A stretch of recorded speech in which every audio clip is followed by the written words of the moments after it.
شروع اللہ کا نام لے کر جو بڑا مہربان نہایت رحم والا ہے۔ وہ جو نہایت مہربان ہے اسی نے قرآن کی تعلیم فرمائی، اسی نے انسان کو پیدا کیا، اسی نے اس کو بولنا سکھایا۔ سورج اور چاند ایک حساب مقرر سے چل رہے ہیں اور بوٹیاں اور درخت سجدہ کر رہے ہیں، اور اسی نے آسمان کو بلند کیا اور میزان عدل قائم کر دی کہ اس میزان میں حد سے تجاوز نہ کرو، اور انصاف کے ساتھ ٹھیک تولو اور تول کم مت کرو۔ اور اسی نے خلقت کے لیے زمین بچھائی، اس میں میوے اور کھجور کے درخت ہیں جن کے خوشوں پر غلاف ہوتی ہیں، اور اناج جس کے ساتھ بھس ہوتا ہے، اور خوشبودار پھول۔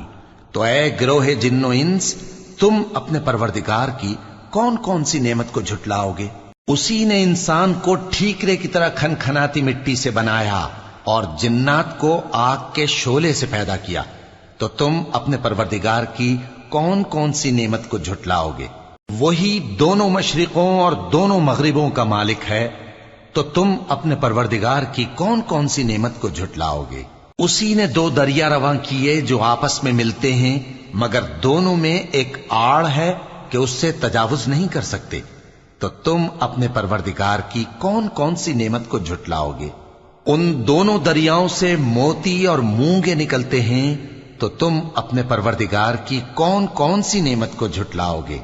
اور جہاز بھی اسی کے ہیں جو سمندر میں پہاڑوں کی طرح اونچے کھڑے ہوتے ہیں، تو تم اپنے پروردگار کی کون کون سی نعمت کو جھٹلاؤ گے؟ جو مخلوق زمین پر ہے سب کو فنا ہونا ہے، اور تمہارے پروردگار ہی کی ذات جو صاحب جلال و کرم ہے باقی رہے گی۔ تو تم اپنے پروردگار کی کون کون سی نعمت کو جھٹلاؤ گے؟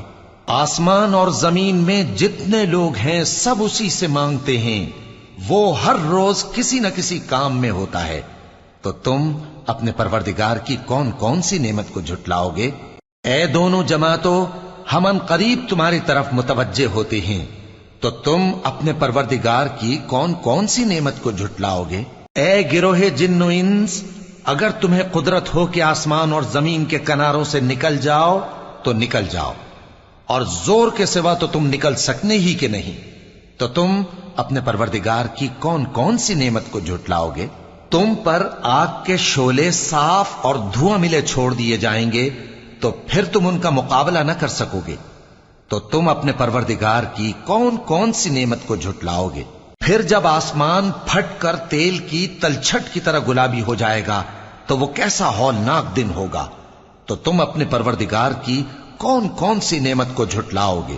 تو اس روز نہ تو کسی انسان سے اس کے گناہوں کے بارے میں پرسش کی جائے گی اور نہ کسی جن سے، تو تم اپنے پروردگار کی کون کون سی نعمت کو جھٹلاؤ گے؟ گناہگار اپنے چہرے ہی سے پہچان لیے جائیں گے تو پیشانی کے بالوں اور پاؤں سے پکڑ لیے جائیں گے، تو تم اپنے پروردگار کی کون کون سی نعمت کو جھٹلاؤ گے؟ یہی وہ جہنم ہے جسے گناہگار لوگ جھٹلاتے تھے، وہ دوزخ اور کھولتے ہوئے گرم پانی کے درمیان گھومتے پھریں گے، تو تم اپنے پروردگار کی کون کون سی نعمت کو جھٹلاؤ گے؟ اور جو شخص اپنے پروردگار کے سامنے کھڑے ہونے سے ڈرا، اس کے لیے دو باغ ہیں، تو تم اپنے پروردگار کی کون کون سی نعمت کو جھٹلاؤ گے؟ ان دونوں میں بہت سی شاخیں یعنی قسم قسم کے میووں کے درخت ہیں، تو تم اپنے پروردگار کی کون کون سی نعمت کو جھٹلاؤ گے؟ ان میں دو چشمے بہ رہے ہیں، تو تم اپنے پروردگار کی کون کون سی نعمت کو جھٹلاؤ گے؟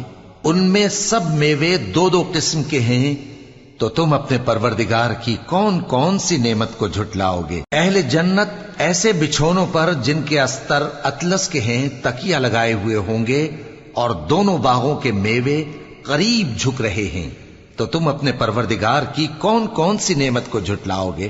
ان میں نیچی نگاہ والی عورتیں ہیں جن کو اہل جنت سے پہلے نہ کسی انسان نے ہاتھ لگایا اور نہ کسی جن نے، تو تم اپنے پروردگار کی کون کون سی نعمت کو جھٹلاؤ گے؟ گویا وہ یاقوت اور مرجان ہیں، تو تم اپنے پروردگار کی کون کون سی نعمت کو جھٹلاؤ گے؟ نیکی کا بدلہ نیکی کے سوا کچھ نہیں ہے، تو تم اپنے پروردگار کی کون کون سی نعمت کو جھٹلاؤ گے؟ اور ان باغوں کے علاوہ دو باغ اور ہیں تو تم اپنے پروردگار کی کون کون سی نعمت کو جھٹلاؤ گے؟ دونوں خوب گہرے سبز، تو تم اپنے پروردگار کی کون کون سی نعمت کو جھٹلاؤ گے؟ ان میں 2 چشمے ابل رہے ہیں، تو تم اپنے پروردگار کی کون کون سی نعمت کو جھٹلاؤ گے؟ ان میں میوے اور کھجوریں اور انار ہیں، تو تم اپنے پروردگار کی کون کون سی نعمت کو جھٹلاؤ گے؟ ان میں نیک سیرت خوبصورت عورتیں ہیں، تو تم اپنے پروردگار کی کون کون سی نعمت کو جھٹلاؤ گے؟ وہ حوریں ہیں جو خیموں میں محفوظ ہیں، تو تم اپنے پروردگار کی کون کون سی نعمت کو جھٹلاؤ گے؟ ان کو اہل جنت سے پہلے نہ کسی انسان نے ہاتھ لگایا اور نہ کسی جن نے، تو تم اپنے پروردگار کی کون کون سی نعمت کو جھٹلاؤ گے؟ سبز قالینوں اور نفیس مسندوں پر تکیے لگائے بیٹھے ہوں گے، تو تم اپنے پروردگار کی کون کون سی نعمت کو جھٹلاؤ گے؟ اے نبی صلی اللہ علیہ وآلہ وسلم، تمہارا پروردگار جو صاحب جلال و کرم ہے، اس کا نام بڑا بابرکت ہے۔